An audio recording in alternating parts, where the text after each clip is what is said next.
Għaddew iktar minn 4 xhur mill-aħħar darba li l-foster parents ta' Arsema raw lil din it-tifla qabel inħatfet. 4 xhur mingħajr informazzjoni, 4 xhur mingħajr ma jafu x'sar miċkejkna ta' 7 snin li kienet ilha magħhom minn mindu kienet għadha tarbija.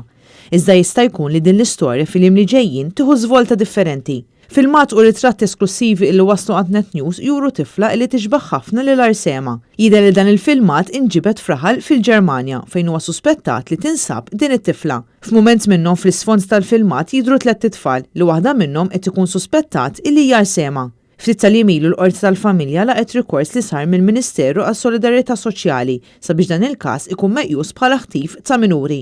Il-Qorti tal-Familja tat sentenza li ddikjarat li din it-tifla ta' 7 snin ittieħdet barra minn pajjiżha b'mod illeċitu u biksur tal-liġi ta' Malta kif ukoll ta' konvenzjonijiet internazzjonali. Apparti dan, il-qorti ddikjarat ukoll il-minuri ittieħdet barra mill-pajjiż mingħajr il-kunsens ta' min seta' jagħti dan il-kunsens biksur tal-istess liġijiet kif ukoll ordnat li jekk kif il-minuri tinstab din tirritorna Malta immedjatament. Intant l-investigazzjoni tal-Pulizija flimkien mal-assistenza tal-Europol għadhom għaddejjin.